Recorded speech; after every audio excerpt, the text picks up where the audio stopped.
Hello everyone, welcome to true IAS. हम लोग continue करते हैं अपनी मनी इन बैंकिंग की डिस्कशन को। और एनपीए के सारे एनपीए का जो भी इशू है, सारा का सारा जो टॉपिक है उसको हमने कंप्लीट कर लिया था। अब हम बात करते हैं प्रॉम्प्ट करेक्टिव एक्शन की। ये एक प्रकार की स्कोल्डिंग होती है, डांट होती है, फटकार होती है आरबीआई के द्वारा, जैसा कि आपको पता है ना। तो प्रॉम्प्ट करेक्टिव एक्शन एक नॉर्म होता है जो कि आरबीआई के द्वारा प्रिस्क्राइब करा जाता है, जिसके अंतर्गत वो बैंक जिनकी फाइनेंशियल पोजीशन काफ़ी ज़्यादा ख़राब होती है, आरबीआई उनकी निगरानी की जिम्मेदारी ले लेता है। ठीक है, they are put under the scrutiny and under the examination of RBI. इसको 2002 में इंट्रोड्यूस करा गया था, फिर आगे चलकर 2017 में रिवाइज करा गया। यहाँ पर आरबीआई को अगर कोई भी अगर लगता है कभी भी कोई किसी भी रिपोर्ट की वजह से या फिर बैलेंस शीट की वजह से या फिर बैंकों को, अब जो खुद एनपीए के इशू के अंदर हमने पढ़ा था कि अब खुद मैंडेटरी है बैंकों को रिवील करना कि उनकी फाइनेंशियल पोजीशन कैसी है, तो आरबीआई अर्ली इंटरवेंशन और रेजोल्यूशन के तौर तरीके अपना सकता है ताकि जो बैंकों के एसेट्स हैं वो स्ट्रेस एसेट्स में ना बदले एंड अल्टीमेटली बैंकों की जो हालत है वो और ज़्यादा ख़राब ना हो जाए। जो प्रॉम्प्ट करेक्टिव एक्शन फ्रेमवर्क होता है वो बैंकों को रिस्क की कैटेगरी में डालता है। एंड अगेन ये कौन करता है? ये आरबीआई ही करता है। ये जब आरबीआई को लगता है कि बैंक जो है वो रिस्क से गुजर रहे हैं या रिस्क की कैटेगरी में डालता है, if they fall below certain norms और कैटेगरिया, 3 पैरामीटर के बेसिस पर। एक तो उनका कैपिटल रेशियो अगर उतना ना हो, तो एसेट क्वालिटी बहुत ज़्यादा पुअर हो और प्रॉफिटेबिलिटी का कोई भी स्कोप ना हो। ये कैपिटल रेशियो को होल्ड करके रखना, इसको मैं आराम से आपको कैपिटल एडिक्वेसी रेशियो के टर्म्स में समझाऊंगा। और कैपिटल रेशियो, अगर मैं एडिक्वेसी वर्ड को हटाते हुए सिर्फ कैपिटल रेशियो की बात करूँ, यानी कि अगर कोई भी फ्यूचर में लॉस के चांसेस अगर हैं तो प्रेजेंट में आपके पास कितना कैपिटल है, ज़्यादा समझना। फ्यूचर में अगर आपको कभी भी लॉस के चांसेस हैं तो आपके पास प्रेजेंटली कितना कैपिटल है फ्यूचर में होने वाले उस लॉस को ऑफसेट करने के लिए।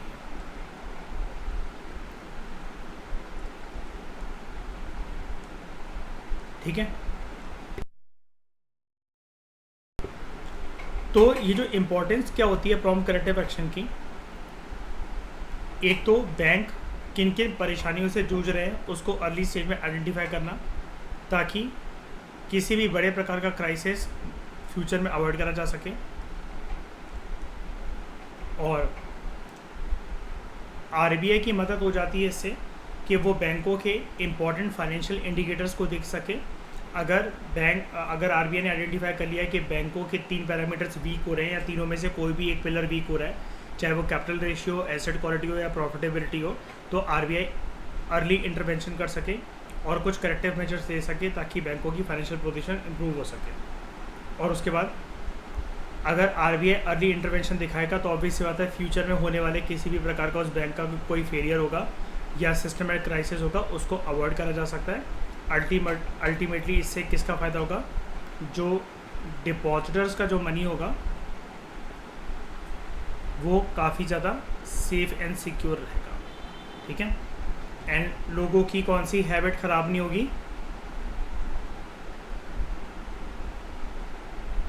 Banking habit. Very good. ठीक है, उसके बाद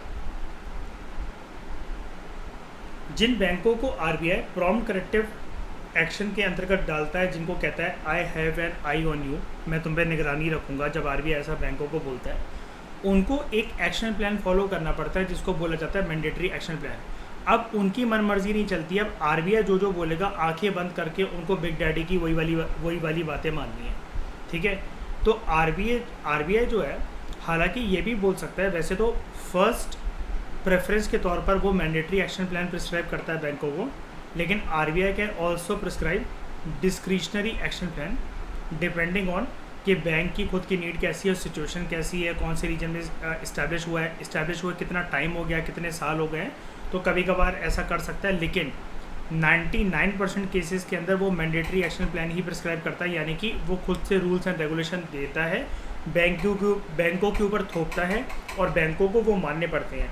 अब ये जो आरबीआई के द्वारा बेस्टो करी जाती है ये सारी चीज़ें, ये सारे रूल्स एंड रेगुलेशन जो थोपे जाते हैं, अब ये थोपना कोई एक प्रकार से इंटरवेंशन नहीं है, ये बल्कि बैंकों की फाइनेंशियल स्ट्रेंथ को इम्प्रूव करने के लिए और उनको किसी भी स्ट्रेसफुल सिचुएशन से बचाने के लिए होती है।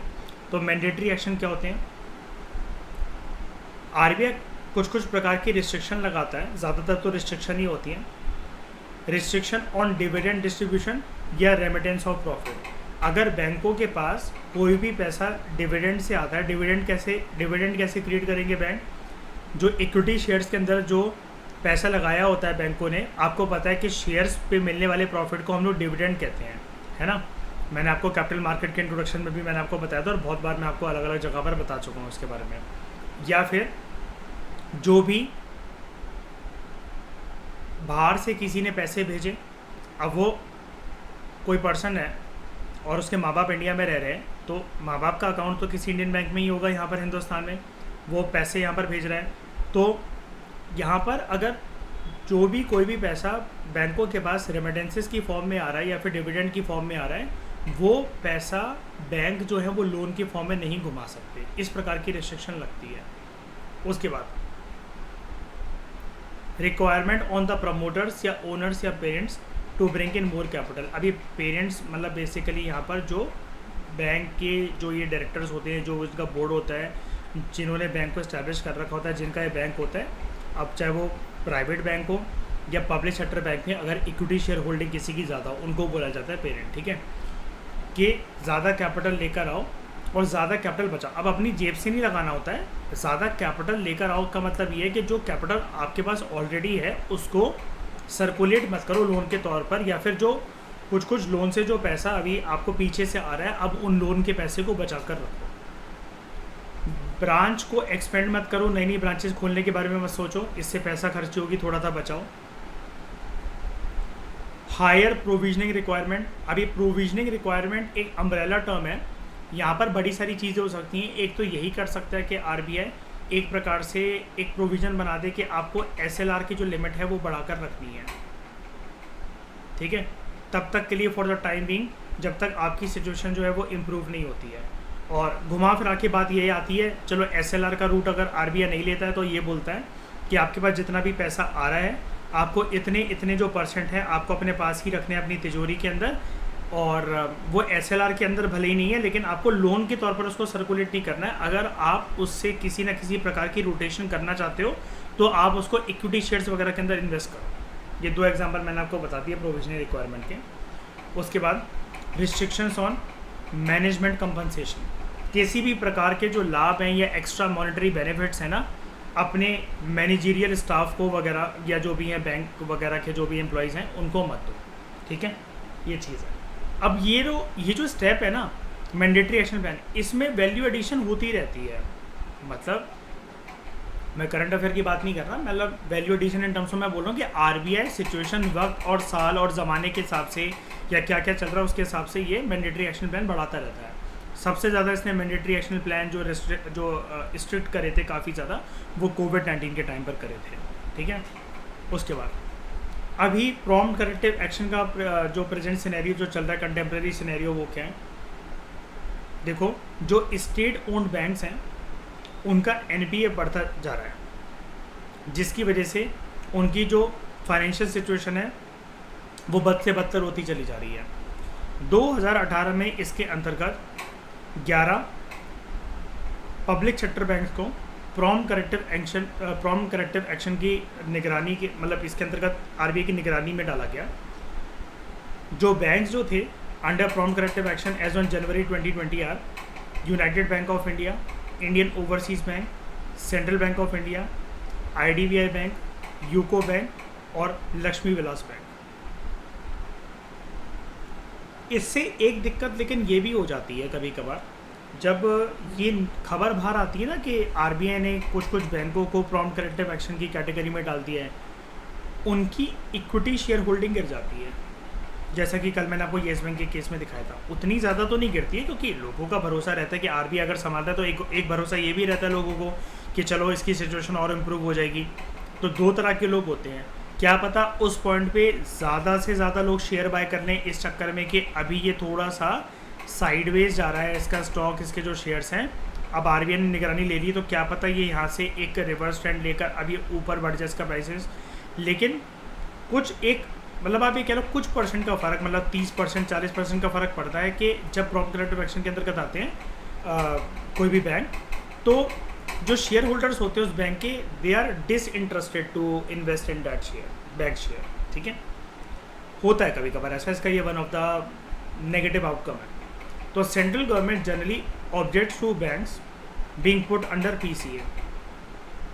मैंने बोला ना अभी आपको, एक तो क्रेडिट ग्रोथ उसकी ख़राब होती है, ठीक है, which leads to lesser loans to industries and MSMEs, और अल्टीमेटली वो देश की इन्वेस्टमेंट और इकोनॉमिक ग्रोथ को हिट करता है। और अल्टीमेटली आप यहाँ पर ये भी लिख सकते हो कि जो इक्विटी शेयर्स होते हैं, शेयर होल्डर्स अपना उनमें से बेच सकते हैं, वो शेयर्स या निकाल सकते हैं। तो इक्विटी शेयर्स की जो वैल्यू है कभी कभार ऐसी न्यूज़ आने की वजह से वो कभी कभार गिर जाती है कि जो ये कह रहा है कि हिट कर सकती है इन्वेस्टमेंट को। जो इकोनॉमिक इन्वेस्टमेंट है वो तो चलो अलग है, जब पैसा मिलेगा ही नहीं तो किसी भी प्रकार की इकोनॉमी के अंदर इन्वेस्टमेंट होगी नहीं। लेकिन उन बैंकों के जो शेयर हैं, इन्वेस्टर्स उससे अपना पैसा भी खींच लेते हैं। यानी कि यहाँ पर इन्वेस्टमेंट के दो मतलब हैं, एक इंटरनल एक external. External in the sense of जिसका प्रभाव इकोनॉमी के इन्वेस्टमेंट पे पड़ेगा। इंटरनल कैसे, उस बैंक के अंदर इन्वेस्टर्स अपना पैसा डालना पसंद नहीं करेंगे उस बैंक के शेयर्स के अंदर। आप एक बात बताओ कि कल को खबर आ जाए हिंदी के अखबार में, या आपको पता है न्यूज़ वाले कैसे कैसे बोलते हैं कि ये जो आईडीबीआई बैंक है, जबकि आईडीबीआई इतना प्यारा बैंक है, इतना ज़्यादा प्यारा बैंक है ये ना, इसका शेयर काफ़ी सस्ता होता है, ठीक है। और ऐसा भी नहीं है कि इसने ग्रोथ नहीं दी है, ग्रोथ दी है इसने। लेकिन अगर आप खुद सोच के देखो, जो मैं आपसे कह रहा हूँ कि न्यूज़ में अगर कल को ये आ गया, या न्यूज़ वाले कैसे बड़ा चढ़ाकर बातें करते हैं कि आईडीबीआई बैंक को डाला गया आरबीआई की निगरानी के अंतर्गत, इसकी हालत हुई बहुत ज़्यादा ख़राब, और कल को येस बैंक जैसा इसका दिवालिया घोषित हो सकता है। बस अगली सुबह स्टॉक मार्केट खुलने दो, फिर देखो रेड पे रेड कैंडल बनती चलेंगी, इसकी गिरता चलेगा इसका शेयर। इतनी सी बात है। क्योंकि आज भी मयूर, आपको तो पता ही है, अब मयूर से पूछो, 90% सेकेंडरी मार्केट, स्टॉक मार्केट के अंदर लोग सिर्फ ट्रैप होते हैं न्यूज़ की वजह से। जबकि मयूर, अब तो आपको इतना पता है, और आप दूसरों को भी बता सकते हो कि न्यूज़ तो कभी स्टॉक मार्केट के अंदर वर्क ही नहीं करती है। नहीं, मैं वही कह रहा हूँ कि न्यूज़ तो कभी वर्क ही नहीं करती है। कोविड के टाइम पर देखो इफेक्ट होता है। अब कोविड के टाइम पर जो न्यूज़ थी वो हमारे देश की न्यूज़ थोड़ी नहीं थी, वो तो वर्ल्ड की न्यूज़ थी। अब आपको फिर स्टॉक मार्केट क्यों गिर गया सर, अगर आप कह रहे हो न्यूज़ वर्क नहीं करती? अफवाह तो फैली ना यार, लोगों को अपना पैसा भी तो खींचना था वहाँ से। लोगों को नहीं पता था ना, इतने सारे इंस्टीट्यूशंस बंद हो रहे हैं, क्या हो रहे हैं, तो लोगों को अपनी नीड के हिसाब से पैसा नहीं खींचना पड़ता है। बताना ज़रा कि हमें कहीं चाहिए पैसा है उस टाइम के लिए, अभी ये थोड़ा सा हमने इन्वेस्ट कर रखा है, अभी हम इसको निकाल लेते हैं, पता नहीं कोविड कब तक चलेगा। तो बस जब कोई पैसा अपना निकालता चलेगा तो स्टॉक के अंदर ग्रोथ कहाँ से होगी, तो वो नीचे चला जाता है ग्रोथ। लेकिन वही मयूर, आप जानते हो वो बेस्ट पॉइंट होता है इन्वेस्टमेंट का। डोंट वरी, ये सारी चीज़ें मैं आपको कैपिटल मार्केट वाला चैप्टर है उसके अंदर और अच्छे से बताऊँगा। लेकिन ये जो है इक्विटी शेयर वाली बात भी आप याद रखना, इन्वेस्टमेंट के दो मीनिंग है यहाँ पर। और अल्टीमेटली जब आपको भी पता है ना कि सेकेंडरी मार्केट अगर देश की रन ना करे तो इकोनॉमिक ग्रोथ सफर होती है क्या, कि नहीं होती है। किसी भी देश की अगर स्टॉक मार्केट अगर गिर जाए भयंकर तरीके से, बताओ तो उस देश की इकोनॉमिक ग्रोथ के ऊपर फर्क पड़ेगा? बिल्कुल पड़ेगा, कोलैप्स कर जाएगी। क्यों? क्योंकि stock market represent with sector, generally किसके शेयर्स होते हैं 90% केसेस में? प्राइवेट सेक्टर के, प्राइवेट कंपनीज के तो शेयर होते हैं ना ज़्यादातर, है ना। और अगर स्टॉक मार्केट क्रैश हो रहा है, इसका मतलब वो क्या दिखा रहा है कि प्राइवेट इंडस्ट्रीज की हालत क्या है, ख़राब है। और इकोनॉमी ज़्यादातर कैसे रन करती है किसी भी देश की इकोनॉमी? प्राइवेट सेक्टर के थ्रू, क्योंकि वही तो एम्प्लॉयमेंट क्रिएशन, जॉब क्रिएशन, ये सब कुछ करते हैं। अगर पता है ऐसी कंपनीज के स्टॉक भी गिर जाए ना, अगर पूरी स्टॉक मार्केट हिल जाती है। आपको अर्पित पता होगा, इन्फोसिस अगर 3% डाउन हो गया ना, अगर जिस दिन, पूरी स्टॉक मार्केट हिलाकर रख देगा वो। निफ्टी गिर जाता है, रिलायंस अगर गिर गया तो आपको पता है रिलायंस ना, जैसे मैं आपको एक बात बता देता हूँ, रिलायंस ना हाईएस्ट वेटेज स्टॉक है हमारे इंडियन स्टॉक मार्केट का, निफ्टी 50 के अंदर। रिलायंस अगर हल्का सा डाउन होता है ना 1%, वो पूरा निफ्टी 50 को, जिसके अंदर 50 बेस्ट परफॉर्मिंग कंपनीज होती हैं, वो उसको नीचे खींच देता है। जब भी मुझे निफ्टी में प्रोडिक्शन करनी होती है उसका कि नीचे जाएगा वो ऊपर जाएगा, मैं रिलायंस को ज़रूर देखता हूँ एक बार के लिए कि रिलायंस कहाँ मूव कर रहा है।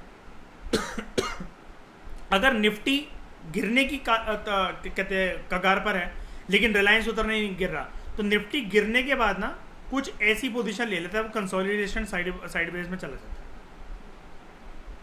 वो कैपिटल मार्केट के अंदर हम सब सीखेंगे, डोंट वरी। बस एक छोटा सा एंगल मैंने आपको बता दिया, वरना कैपिटल मार्केट का मज़ा खराब हो जाएगा, क्योंकि वो पूरा चैप्टर है ही स्टॉक मार्केट और शेयर्स, क्रिप्टो करेंसीज, उन सब के बारे में। बैंकिंग स्टेबिलिटी इंडेक्स और इंडिकेटर, आरबीआई जो है वो बैंकिंग स्टेबिलिटी इंडेक्स को डिफाइन करता है as expected number of banks that could become distress given that at least one bank has become distress. अब इसको आप क्या कह सकते हो, ये सिंपल सी चीज़ है। आप, मैं अक्सर एक वर्ड रिपीट करता रहता हूँ ना,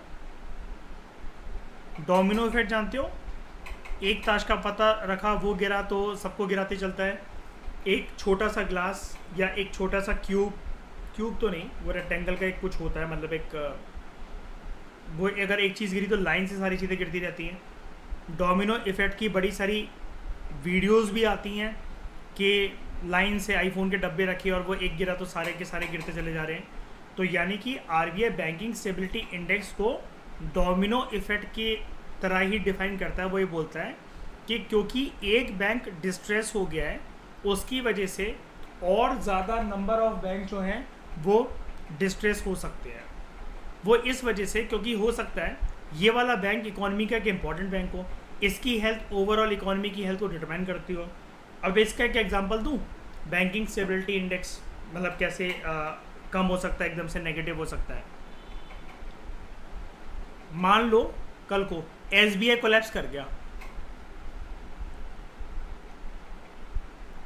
सोच के देखो, state bank of India collapse कर गया, जिसकी रीच अब तो वर्ल्ड की कितनी सारी कंट्रीज़ में है। दिखाया था ना मैंने ढकरोइन, कितने सारे सिंगापुर के अंदर, साउथ ईस्ट एशियन कंट्रीज़ के अंदर, सेंट्रल एशियन कंट्रीज़ के अंदर, कहाँ कहाँ उसने ब्रांचेस खोल रखी हैं अपनी, है ना। कितनी ज़बरदस्त ब्रांचेस, कितनी ज़बरदस्त रीच है उसकी। वो कोलैप्स कर गया कल को। कैपिटल मार्केट हिले ना हिले, सेकेंडरी मार्केट, स्टॉक मार्केट हिले ना हिले, वो चलो छोड़ो, बाकी बैंकों से भी लोग अपना पैसा निकाल लेंगे कि जब एसबीआई नहीं टिक पाया तो बाकी बैंक क्या टिकेंगे। और ऐसे अगर बैंकिंग जो हैबिट है अगर लोगों की ख़राब हुई, फिर वो डिकेड्स तक रिकवर नहीं हो पाती है। और उसी का एक फेज़ होता है रिसेशन और economic depression. It is an asset quality indicator for banks. ये भी बता देता है कि जो एक बैंक ध्वस्त हुआ था उसके एसेट कौन कौन से स्ट्रेस एसेट्स बन गए थे, एनपीए उसका बढ़ रहा था। और अगर ऐसा ये चीज़ एक बैंक के साथ हुई है तो बाकी बैंक के अंदर भी अंदरूनी समस्या यही वाली होगी, उसकी नींव, उसकी जड़ कुछ ऐसी होगी स्ट्रेस एसेट्स की।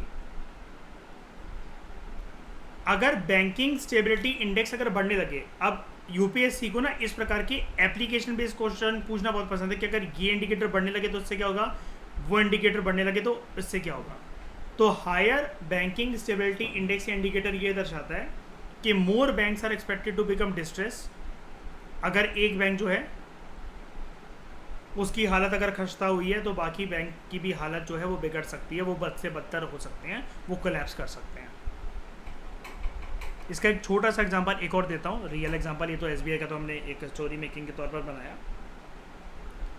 येस बैंक जब कोलैप्स हुआ ना साल 2020 में,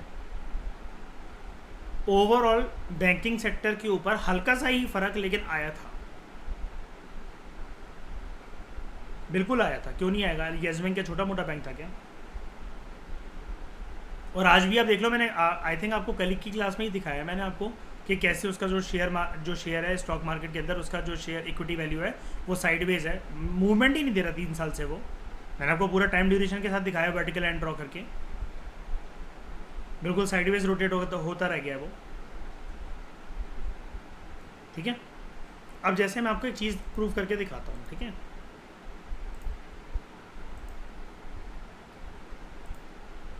और यहीं से अब आगे का टॉपिक का हमारा बेस बनेगा ये, जो इसने हमें बताया ना प्रॉम्प्ट करेक्टिव एक्शन, और ये इसी से अब बेसल नॉर्म्स डेवलप होंगे आगे चलकर, अभी जो हमारा नेक्स्ट टॉपिक है।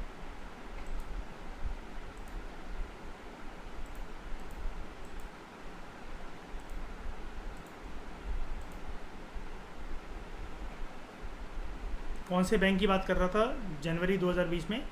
यूनाइटेड बैंक ऑफ इंडिया की, यूको बैंक की बात कर लेते हैं, ठीक है।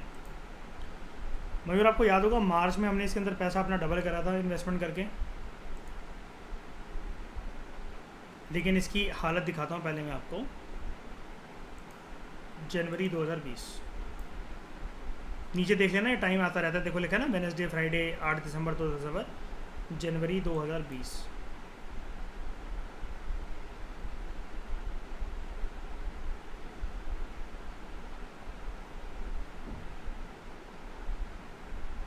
आप ये खुद देख लो, जैसे ही इसको प्रॉम्प्ट करेक्टिव एक्शन के अंदर डाला गया, आपके सामने ये देखो यूको बैंक, ये देखो कुछ भी नहीं हुआ इसके अंदर, कुछ भी नहीं चल रहा था। अच्छा भला ये ऊपर जा रहा था, थोड़ा सा जाते जाते इसकी एक एक्सपेक्टेशन थी कि ऊपर जाएगा, लेकिन आप यहाँ पर देखो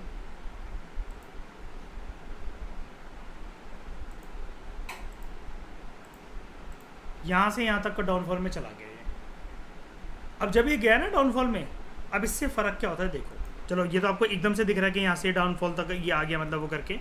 अब इससे आप फ़र्क देखो, ठीक है, आपके सामने ही है। मैंने जनवरी 1 जनवरी को पकड़ लिया, अब किसी भी जनवरी के अंदर उन्होंने लगाया हो, मान लेते चलो हमने उसने यहाँ तक लगाया, यहाँ लगाया, लेकिन अब देख रहा यूको बैंक की अब हालत देखो ज़रा, ठीक है। कुछ लग रहा है येस बैंक जैसा स्ट्रक्चर बिल्कुल श्रेया? 400 झूठ नहीं बोलते ना, ये तो पूरा वही रिवील कर रहा है कि एक ही रेंज के अंदर फंसा रह गया ये, लाइक येस बैंक का शेयर, जबकि इसके साथ तो कोई कोलैप्स वगैरह की दिक्कत भी नहीं है, लेकिन ये देखो एक ही रेंज के अंदर फंस कर रह गया। अब ये रेंज देखना ज़रा कहाँ तक जाती है, ये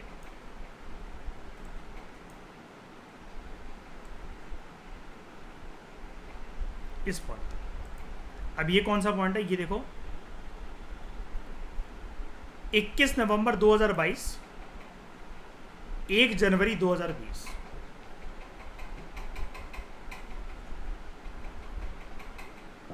और इस साल मार्च के महीने के अंदर मैंने मयूर को, अभिषेक को, इन सबको सजेस्ट कर रहा था कि यूको बैंक के शेयर भर भर के खरीद लो, भर भर के खरीद लो। अब ये यहाँ से रॉकेट बनने वाला है, क्योंकि हालत अच्छी हो गई थी। पूरा का पूरा जो निफ्टी नहीं, बैंकिंग सेक्टर जो है पूरा का पूरा, पब्लिक सेक्टर बैंक एक पूरा सेक्टर होता है, वो सेक्टर के अंदर इम्प्रूवमेंट आ गई थी। और ये अब यहाँ से मैंने और मयूर ने पूरी की पूरी वाली जो रैली है पूरी एंजॉय करी थी। उसके बाद भी होल्ड थे हमारे, लेकिन पैसा डबल हो गया था तो हमने बेच दिया था, ठीक है। तो ये चीज़ होती है, एक एग्जांपल काफ़ी है दिखाने के लिए आपको, बाकी कैपिटल मार्केट के अंदर पढ़ेंगे, ठीक है। तो इस डिस्कशन में दोस्तों फिलहाल लेते हैं। Thank you very much for discussion. Next lecture में इसी डिस्कशन से आगे एक बेस बनेगा हमारा बेसल नॉर्म्स का।